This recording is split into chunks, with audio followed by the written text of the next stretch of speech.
Hello friends, welcome back to my channel. ఈరోజు మన ఛానల్లో కేవలం కప్పు సూజీ రవ్వతో అప్పటికప్పుడు నిమిషాల్లో ఇలా గులాబ్ జామున్లు ప్రిపేర్ చేయండి. చాలా బాగుంటాయండి. మనం రెగ్యులర్గా గులాబ్ జాములు చేయాలంటే వందలు పెట్టి ప్యాకెట్ పౌడర్ కొని తీసుకొచ్చి చేస్తూ ఉంటాం కదండి. ఆ గులాబ్ జాములు అనేవి అందరికీ పర్ఫెక్ట్గా కూడా రావు. ఒక్కసారి నేను చెప్పిన టిప్స్తో ఇలా రవ్వ గులాబ్ జాములు ట్రై చేయండి. 100% పర్ఫెక్ట్ రెసిపీ అయితే వస్తుందండి. దానికోసం నేను ఇక్కడ స్టవ్ వెలిగించి ఒక పాన్ పెట్టి ముందుగా 1 టేబుల్ స్పూన్ నెయ్యి వేసుకున్నాను. నెయ్యి హీట్ అయిన తర్వాత హాఫ్ కప్ వరకు సూజీ రవ్వ వేసుకున్నానండి. రవ్వని మంచిగా ఫ్రై చేసుకున్నాను. ఏ కప్తో అయితే సూజీ రవ్వ వేసుకున్నామో అదే కప్తో ఫుల్ కప్ వరకు కాచి చల్లార్చిన పాలను వేసుకుంటున్నాను.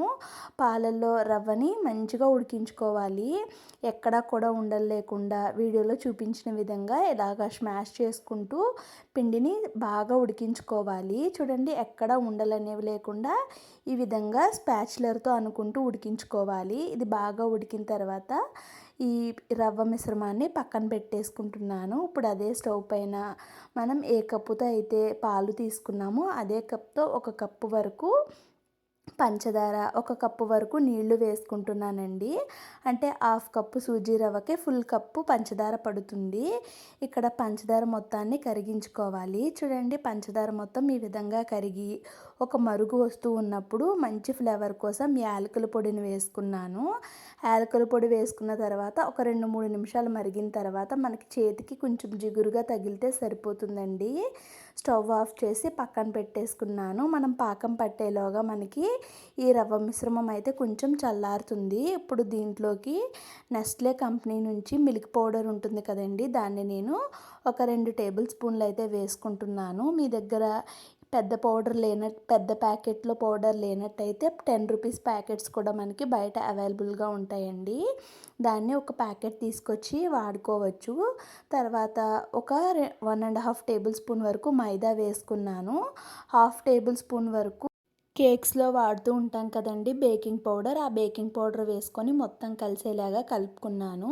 తర్వాత కొంచెం కాచి చల్లార్చిన పాలను వేసుకుంటూ మనం రెగ్యులర్గా చేసుకునే గులాబ్ జామున్ డవ్ ఎలా అయితే ఉంటుందో అలా కలుపుకోవాలండి. అలా కలుపుకున్న తర్వాత కొంచెం కొంచెం రవ్వను తీసుకొని చూడండి, ఎక్కడ క్రాక్స్ లేకుండా నేను వీడియోలో చూపించిన విధంగా నలుపుకుంటూ రౌండ్గా బాల్ చేసుకోవాలండి. అప్పుడు మనకి క్రాక్స్ అనేవి రావు. ఒకవేళ మీకు క్రాక్స్ వచ్చినట్టయితే మీరు పిండిని మరొక్కసారి బాగా కలుపుకొని స్మాష్ చేసుకుంటూ అప్పుడు రౌండ్గా బాల్స్ చేసుకోండి. పర్ఫెక్ట్గా వస్తాయి. ఎక్కడ క్రాక్స్ లేకుండా ఇలా రావాలండి బాల్స్ అనేవి. ఇప్పుడు వీటిని మంచిగా డీప్ ఫ్రై చేసుకుందాము. స్టవ్ వెలిగించి డీప్ ఫ్రై కోసం ఆయిల్ పెట్టుకుంటున్నాను. ఆయిల్ మరీ ఎక్కువ హీట్ లేకుండా మీడియం హీట్లో ఉన్నప్పుడు మనం ముందుగా ప్రిపేర్ చేసుకున్న ఈ రవ్వ జామున్స్ని అయితే ఒక్కొక్కటిగా వేసుకోవాలి. మొత్తం అన్నీ ఒకేసారి వేసేయకుండా ఒక్కొక్కటి మీరు తీసుకున్న ప్యాన్కి ఎన్ని అయితే పడతాయో అన్నిటిని వేసుకొని ఫ్లేమ్ అయితే సిమ్లో పెట్టుకొని కుక్ చేసుకోండి. చూడండి, వీటిని సిమ్లో కుక్ చేసుకోవాలి. కొంచెం సేపటికి లైట్గా కలర్ చేంజ్ అయ్యాయి కదా, ఇప్పుడు ఇంకొక సైడ్కి అయితే తిప్పుకోవాలి. ఇవి రెగ్యులర్గా చేసుకునే గులాబ్ జామున్స్కి ఎలా అయితే మంచి గోల్డెన్ కలర్ వచ్చే వరకు ఫ్రై చేసుకుంటామో వీటిని కూడా అలానే ఫ్రై చేసుకోవాలండి. ఇక్కడ ఒక టిప్ అండి మీకు, ఒకవేళ సూజీ రవ్వ మీరు తీసుకున్న రవ్వ లావుగా ఉన్నట్టయితే మీరు రవ్వని ఒక్కసారి ఆన్ ఆఫ్ మోడ్లో మిక్సీ చేసుకొని కూడా వాడచ్చండి. అప్పుడు రవ్వ అనేది మనకి సన్నగా అవుతుంది. లేదు అంటే సన్నటి రవ్వ తీసుకున్నా సరిపోతుంది.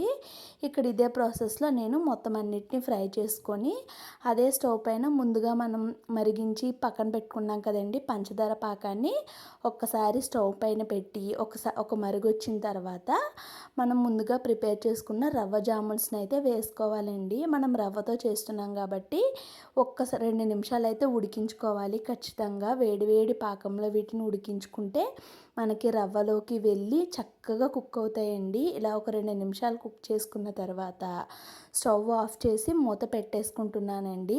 మూత పెట్టుకొని ఒక్క 5 నిమిషాల తర్వాత మీకు నేను ఇక్కడ తీసి చూపిస్తున్నాను చూడండి. మొత్తం పాకం అంతా కూడా అబ్జర్వ్ చేసేసుకొని ఇవి డబల్ సైజులో అయితే అయిపోయాయి. చాలా టేస్టీగా ఉంటాయండి ఈ రవ్వ జామున్స్. ఒక్కసారి మీరు ఖచ్చితంగా ట్రై చేయండి. వందలు పెట్టి బయట ప్యాకెట్ కొని తీసుకొచ్చి చేసే పని లేకుండా అప్పటికప్పుడు ఇన్స్టెంట్‌గా ప్రిపేర్ చేసేసుకోవచ్చు. ఈ వీడియో నచ్చితే వీడియోకి లైక్ చేసి ఛానల్‌ని సబ్స్క్రైబ్ చేసుకోండి. Thank you so much for watching my channel. Bye.